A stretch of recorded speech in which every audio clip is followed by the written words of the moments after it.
The purpose of this vetting is to ascertain your suitability. Mr. Erastus Ekitela Lokaale, to discharge the responsibility of our permanent representative. I'll ask you these few questions. If you turn on your mic. Have you complied with tax obligation to the state? That is a KRA clearance certificate. Yes, I have, Honorable Chair. Have you complied with the clearance from Director of Criminal Investigation? Yes, I have, Honorable Chair. Clearance from Registrar of Political Parties? Yes, I have. Clearance from Higher Education Loans Board? Yes, I have. Clearance from EACC? Yes, I have. Have you ever been charged in a court of law or convicted? No. Have you ever been advancedly mentioned in an investigatory or parliamentary report? Well, apart from the matter you've alluded to, which I'm happy to provide the committee with further details. Do you hold dual citizenship?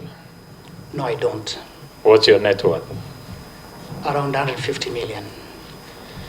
Brilliant. So who is Mr. Ekitela Erastus Lokaale in brief?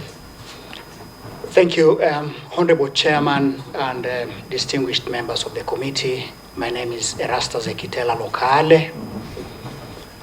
I'm 46 years old, born and brought up in Turkana County in northern Kenya. I went to school in Turkana, Kakuma Arid Zone Primary School, which hosts one of the biggest refugee camps on the continent. Later on, I joined Lodwar High School, also within Turkana County, where I sat my Kenya Certificate of Secondary Education in 1995. And I graduated with a mean grade of A-, and I was the best student overall in what was then Turkana District, now Turkana County. I was admitted to the University of Nairobi to pursue a Bachelor of Laws degree, which I graduated with in 2001 with a second-class honors, upper division. Subsequently, I got admitted to the Kenya School of Law for the postgraduate diploma in legal studies, and I satisfied the requirements for admission to the role of advocates, which I got admitted on the 28th day of October 2003. Thereafter, I got an award of the British Chevening Scholarship to go and study at the University of Warwick in the United Kingdom for a degree in Master of Laws, International Development, and Human Rights, which I completed in 2007. Again, Honorable Chairman, I graduated with a distinction from the University of Warwick.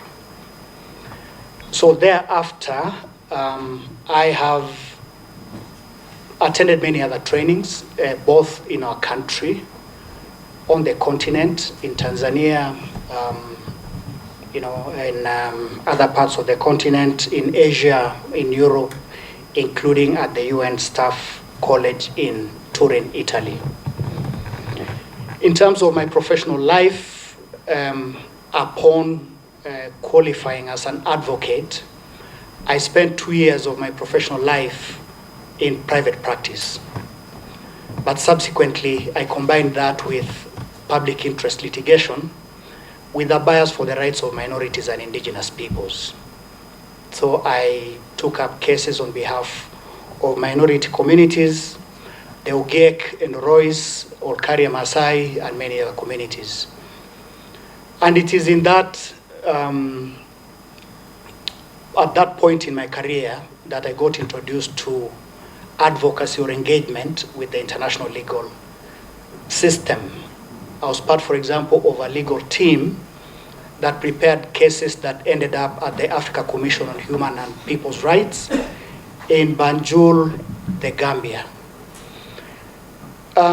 Between 2004 to 2006, I joined the Kenya Human Rights Commission as the person responsible for research and advocacy, and within my mandate, I was responsible for international advocacy. And this committee will be pleased to note that as part of the work that I did at the Kenya Human Rights Commission, in 2005, for example, I led a team that was preparing a shadow report to the United Nations Human Rights Committee under the International Covenant on Civil and Political Rights. And that was the first time I ever went to New York to appear before the United Nations. That was in 2005. Subsequently, I also coordinated a team that worked on a shadow report on the International Covenant on Economic, Social, Cultural Rights, and many other treaty bodies, including the Convention on the Elimination of Discrimination Against Women, the Children's Convention, ILO conventions, and so on. After I returned from England, upon successful completion of my postgraduate studies, I joined Oxfam International, Oxfam Novib, as a human rights officer, primarily in Somalia, but then I covered countries of the Horn of Africa.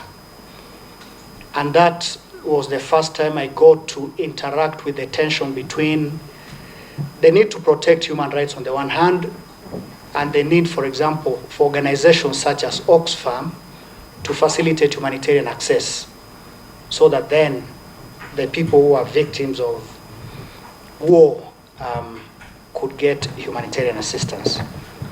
I drew very important lessons from that experience, Honorable Chairman. In 2009, I joined the United Nations Development Program, UNDP, first as a program specialist, but later on, I rose to become a program manager. And I spent 9 years of my life with the organization. And that's when I got to understand how the UN works, the mandate of the organization, structures of the secretariat, and there was engagement between myself in my official capacity with different institutions of the United Nations. That was until 2017, when I was elected to serve as Speaker of the County Assembly of Turkana. So for 5 years, I provided leadership to that county assembly until September of 2022. And during my tenure, a number of important things happened, but my focus was mainly on making sure that we passed legislation and policies that would improve provision of social services to the residents of the county. One perhaps important one for this committee to note was that Turkana County was among the counties that passed the Climate Change Policy and Climate Change Act. And this is something that I personally took upon myself to pursue. And this has informed a lot of work that that county, and indeed other counties in our republic, have been able to do in the area of climate change. From September 2022 to mid-2023, I was a managing partner of a consultancy firm which I established with some of my professional colleagues in 2013. And in that position, I was doing mainly consultancy work for NGOs, a bit of government and so on. But I was also privileged to be appointed by the Principal Secretary in the State Department for Foreign Affairs to serve as his climate change advisor, a role that I performed between July 2023 to December of 2023. And in that role, Honorable Chairman, I was part of the legal team that worked on the African Leaders Nairobi Declaration on Climate Change and Call to Action, which was adopted by 18 heads of states in Nairobi at the conclusion of the Africa Climate Summit in September of last year. So I was able to firsthand, participate, provide legal advice, and guide the process of negotiation of the text that formed what was finally to become the African Leaders Nairobi Declaration.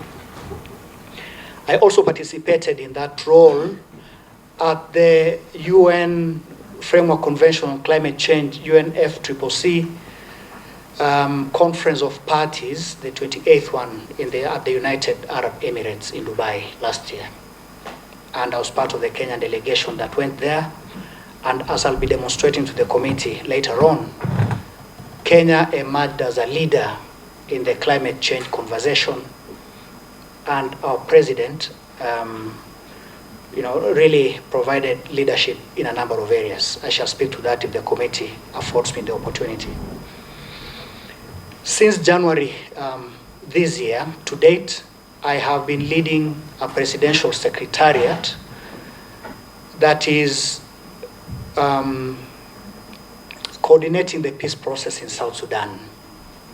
Again, I was privileged to be appointed by His Excellency the President to lead a team that is trying to bring what sometimes are referred to as the holdout groups, political leaders in South Sudan, together with the transitional government of national unity in South Sudan.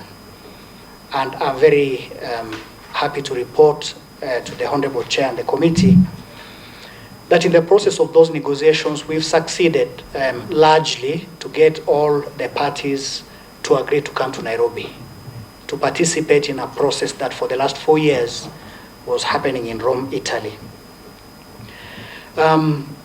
Finally, Honorable Chairman, perhaps all that, what does it have to do with my nomination as permanent representative to the United Nations in New York? First, I have received a good education in our country. I would say I have received a good education in our country. I've received a good education abroad, in Europe. I've worked in our country in private practice. I've worked for national NGOs. I've worked for international NGOs. The longest I've worked for any institution is with the United Nations.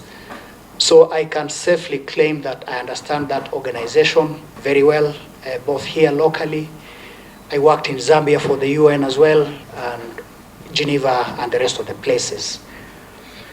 But the interesting one, which prepared me perhaps for this nomination and the role that if the committee will be gracious to grant me the opportunity, is in my role as Speaker of the County Assembly. Because honorable members will agree with me that business that is before the House does not just pass easily. There's a lot of negotiation that goes into it. If you're talking about important processes like the budget making process, if you're talking about bills that could be a bit controversial, there is always negotiation, across the aisle. And at the subnational level, in a county context, then the role of the Speaker becomes very important, because then you become the buffer zone between the county executive and members of the county assembly, who can be quite robust in the positions that they take. So for the 5 years that I served as Speaker, I did a lot of that. A lot of mediation, a lot of diplomatic skills and so on. Secondly, Honorable Chairman, Turkana sits in a place where we border 3 international borders, Ethiopia, South Sudan, and Uganda. And honorable members must be aware that that's a region where there are very many armed conflicts. So as a leadership, quite apart from providing leadership to your own people, from time to time you're called upon to engage in some kind of foreign diplomacy, much as that's not really within the remit of county governments. So I participated in countless peace meetings with our neighbors in South Sudan, with our neighbors in Ethiopia, our neighbors in Uganda, either to get animals that had been confiscated, returned to the country, or people who had been arrested by security forces in those countries to be released and so on. So there was a lot of that. Finally, Honorable Chairman, I might not be bearing the name ambassador yet, but I think I'm quite familiar with diplomacy. Having served as a member of the United Nations Secretariat, serving the UN in Nairobi, as well as in Lusaka, Zambia. The UN, by virtue of the organization that it is, it does a lot of engagement, across member states, the 193 of them. So as a staff member of the UN, it goes without saying that you have to engage in some of the processes that this position will entail. Most recently, what I'm engaged in right now is in the mediation process for South Sudan, which is a very important neighbor of this country. I've had the privilege to engage with the top leadership of South Sudan, including His Excellency President Salva Kiir, their excellencies, the vice presidents, ministers, and the opposition leaders. And through that engagement, I've been able to understand and see what we need to do as a region and as a country that occupies an important role or position in peace and security in the country. I thank you, Honorable Chairman. Quite a detailed introduction. Thank you, Chair. And I thank the nominee for that elaborate opening remarks that quite summarizes his journey to where he is. And I must note, as a minority, he has done pretty well for the Turkana people. And secondly, I want to ask you a question in terms of where you're going. Where and to whom are you going to present your papers and your credentials? And you realize that you're filling quite some shoes in New York because it's a major station of interest for this country.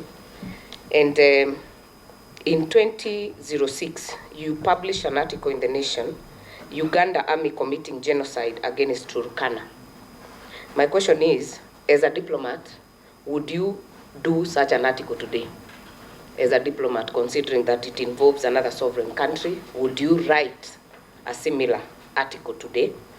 And secondly, on the contents of the different issues that are affecting the Turkana people in the borders, as you have listed, when you joined UNDP and you rose to become the UNDP program manager, what can you say you did that time to alleviate the suffering of your people at that level and at that point? The United Nations was created in 1945 after the brutal and devastating Second World War.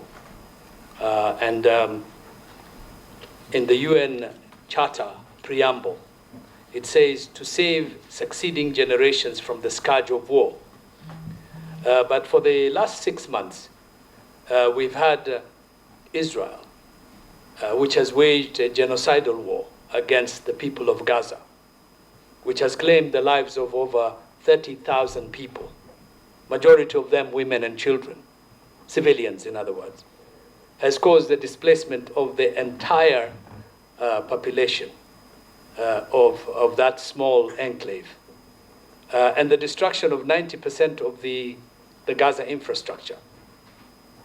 It has also placed a siege on the people of Gaza, which has denied them basic supplies, starving them of food, medical assistance, and the population of that neighborhood, as far as the UN is concerned, is now on the verge of famine. And I can see that you have considerable experience in human rights. Would you say the United Nations has failed to protect the civilians, particularly with your knowledge of the right to the protection of civilians? And if you are to be selected as our diplomat there, with the combined knowledge of your human rights, what actions and what interventions would you do to alleviate this particular global crisis? The second point is that you're going to be appointed to the Center of Global Affairs, the United Nations. And you know you have our last representative, Dr. Martin Kimani, was a highly accomplished person on the issues of peace and security, and a very senior diplomat who has left his mark. Do you think you can fit in those big shoes of this giant? And then finally, it is the case that that has been mentioned against you negatively relating to your integrity and the issue of corruption, albeit that you have not been charged. But you know, in terms of image, you cannot morally or ethically, you would not have the moral or ethical authority to effectively represent us, because that issue would come up. You know, with the world of internet and Google, if I put your name in there, that's what comes out. Are you not going to be a lame duck ambassador with a tarnished image who cannot effectively represent your country? Aren't you not worried about that? And is that not going to impact on how effective you can be as our representative if you are to be selected? You may respond. Keep them short. Thank you, Honorable Chairman. Do I have the liberty to answer in no particular order?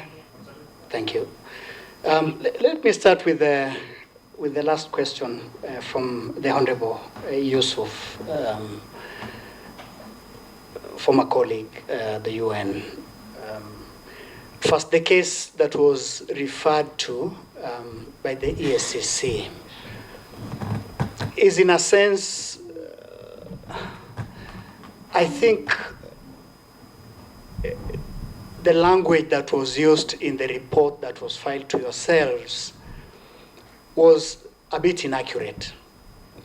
Because as you'll see from the written response that I've provided to this committee, the facts of the case are that the ESCC is investigating a matter on the misapplication of funds for the car loan and mortgage scheme. Now, on 28th of November 2023, ESCC invited 40 individuals, both members and staff of the County Assembly, to record statements. I was one of the 40, but I did not receive that invitation. It's only after the announcement of my nomination that then I got a call from the ESCC that, oh, you know, we had actually invited you to come and share information. Are you available? I said, yes, I've always been. It's just that I wasn't aware. So the Honorable Yusuf and Honorable Chairman and colleagues, not adversely mentioned if we are to look at this issue. The only point was that I was invited to record a statement. I was not able to do that by the time of coming here, but the committee will be pleased to note that I have since clarified that I had no role at all in the management of the car loan scheme.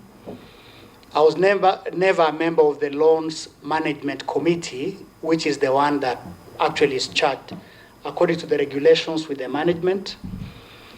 I was never a signatory to any accounts of the County Assembly. In other words, I had nothing to do with it.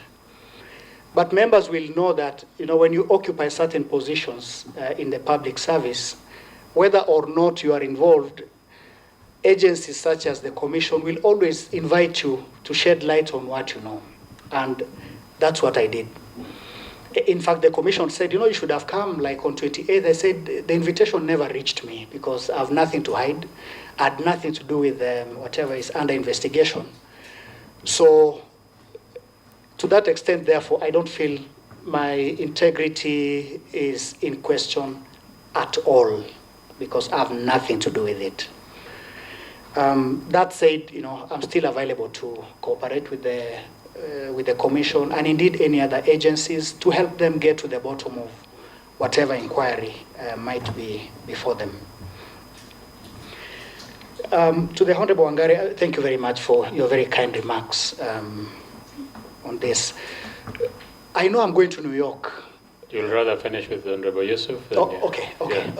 Sure.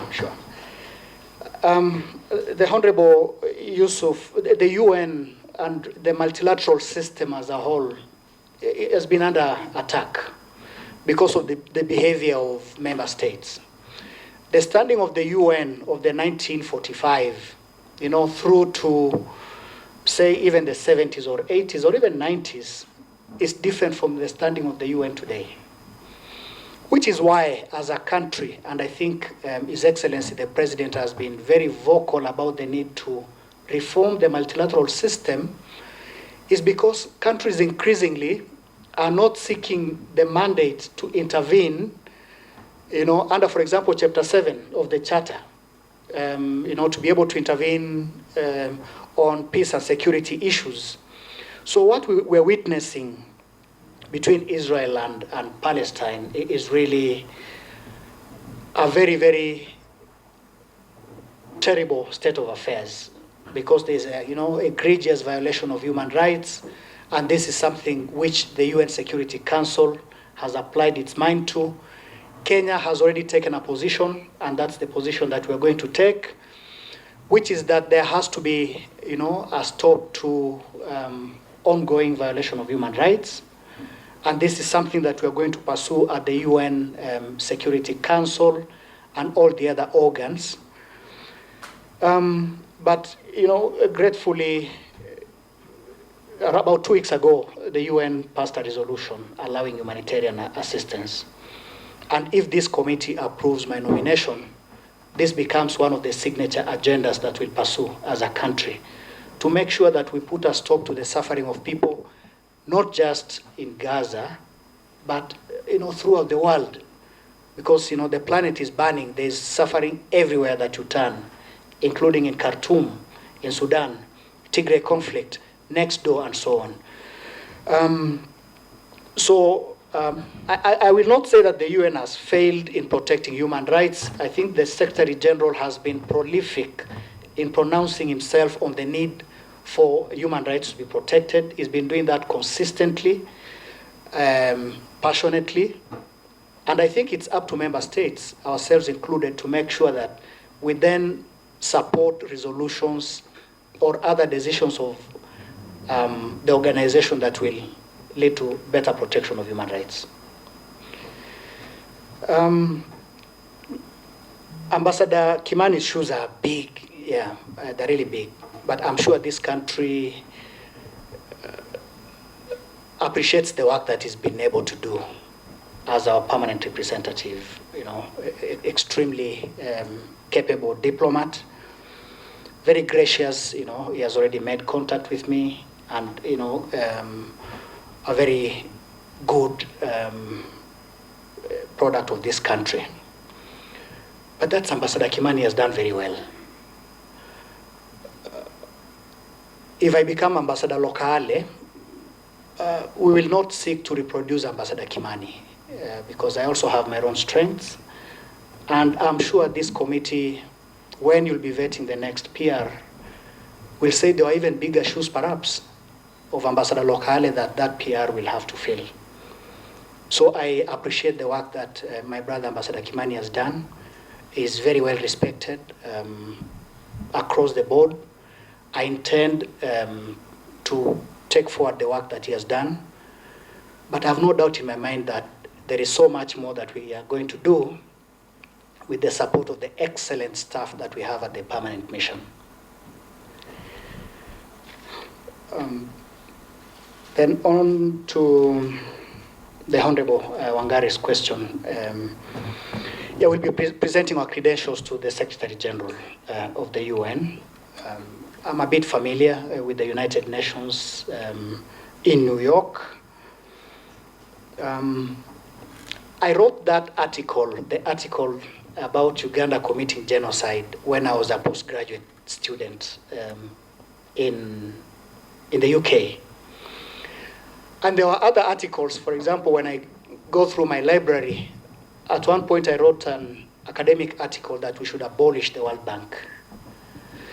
So this is something that we do when you are in an academic environment. As a diplomat, there is no way, because we have the Vienna Convention on Diplomatic Relations of 1961, Vienna Convention on Consular Relations 1963, our own constitution, and the practice on relations between states.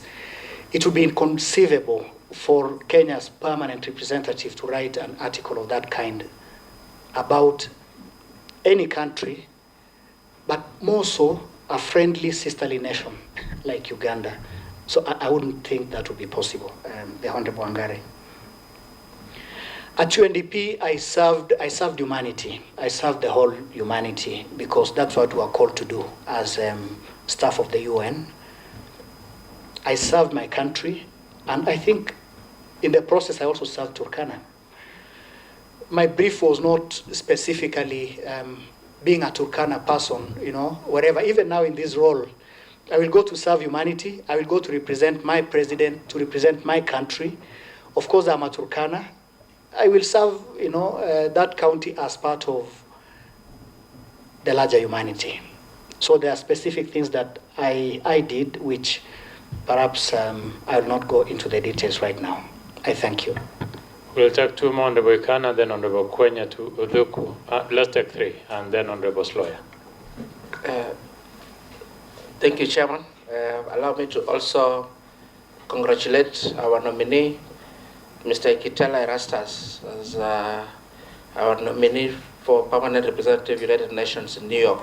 I also want to particularly say I'm very impressed with your composure and demeanor while presenting yourself and answering questions. But I have two quick questions. Number one, I have looked at the documents you've submitted before us, and I've realized that you have a thriving consultancy that earns you about 8 million shillings. I think it's annually. Are you going to relinquish your role in the consultancy if confirmed for this position? Or how are you going to handle your new posting plus the consultancy? Then number two, an offshoot of Honorable Yusuf's earlier question on the matter that is at hand from the EACC. If approved for this position and you're posted to New York, and then for whatever reasons the investigation agencies, the EACC or DCI, requires you to come back and submit additional information towards aid of the ongoing investigations, are you going to honor the invitation? And if so, what will be the impact of that on your diplomatic posting in the New York? Thank you. Honorable Kwenya. Thank you, Chair. A very brief question. Looking at the questionnaire, there's a question on your affiliation to political parties or membership therein. And you've stated that indeed you have had a journey from ODM, Jubilee, UDA, and now to none. Do you have a specific philosophy? Do you believe in anything in terms of the way politics should be done? And why is it that you're not a member, or rather you've resigned from being a member of any political party? May I respond? Your earlier response was long. If you still, I maintain you keep it brief. Okay. Absolutely, Honorable Chairman. On the consultancy firm, I'll resign. Just to remove any possibility of conflict of interest or any distraction that might arise from my continued participation in the affairs of the firm. On the investigation, I'll be available. I've indicated as much to the Commission that if my attendance will be required, and it doesn't have to be physical nowadays, that can be done, in our missions abroad, I'll be willing to appear and to cooperate. So I think that's it on that matter. Affiliation to political parties, yes, indeed, I've been active, I've held views. Right now, in view of this posting, I hold the view that it will not be useful for me to hold any particular view, because as a diplomat, you serve people of varied political beliefs. So I don't need to hold any particular one privately, yes, but in the context of this approval hearing, I don't think I would need to project my political views, particularly in the course of the conduct of of my work. Just because I asked, what persuaded you just to, when did you cease being a member of any political party? Up to the elections of 2022, the position I held then was, would say, a political position, because as a speaker, you needed to be nominated by a political party or supported. But subsequently, particularly since I started taking up positions like the one I alluded to, of being climate change advisor to the principal secretary, the role that I currently play in the South Sudan peace process, then it becomes necessary that I shed any affiliation to political parties just to protect the work that I do. Thank you. Honorable, there was a question by Honorable Sloya, then Honorable Yusuf. Yes, my name is Lawyer. Congratulations for your nomination. Just after the 2013 general election, you were approached to become the Speaker of Turkana County Assembly and you declined. And many say because you had been appointed to lead a 5 billion program. But 5 years later, you accepted. So there are some rumors that you declined to take up the position of Speaker in 2013 because of the 5 billion lucrative deal. What can you say about that? We'll be specific. Which one is it? 5 billion program? 5 billion on what? Maybe he can clarify to us. But how you threw? Okay, Honorable Yusuf. I wanted to ask the nominee if he was selected. You know, when you go to New York, you would find that at the peak of the UN system, there is an archaic body known as the United Nations Security Council, which has got 5 permanent members who, whatever subject, can veto that matter. For example, like the ceasefire for Gaza, the Israeli ceasefire. These members are the United States, Britain, France, China, and Russia. This is an unfair system. It's not equitable. It's not good for us. Africa is completely cut out of that. What recommendations and what actions would you take to address that issue if you were to be selected as our permanent representative? He will respond to your former colleague, and then the other ones also. Keep them short. Thank you, the Honorable Yusuf. Security Council and indeed all the other organs of the UN are in urgent need of reform. The architecture was designed in 1945. Most of Africa was not independent, actually the whole of it, except for Liberia and Ethiopia. So a lot of things have changed. And you'll be pleased to note that there are very, very active discussions right now on reform of the UN system in general, but the Security Council in particular. And part of the conversations that are happening in New York include, for example, opening up, increasing the membership of the UN Security Council, expanding. Actually, some people are even questioning whether you need these permanent members with veto powers, because that power has been abused on very many occasions. The good thing is that Kenya is a member of the Committee of 10 of the African Union, which has been tasked to spearhead reforms of the Security Council on behalf of the continent. So if this committee will be kind enough to approve my nomination, then be sure that we'll be very active in that Committee of 10, and we'll push positions, including those that have been advanced by His Excellency the President, on the need to reform the UN Security Council. So that becomes a very important priority for us as a country. The Honorable Sloya, in 2013, it was not really about the 5 billion, but the program I was the deputy to the head of a program that was supporting governance reforms in Kenya. So when my boss, a Ghanaian diplomat, left in 2013, then the UN office in Nairobi requested me to take up that position. So I had a conversation with my people about the dilemma that here there's a program that I was part of designing until it got to where it was. There was transition, what do we do?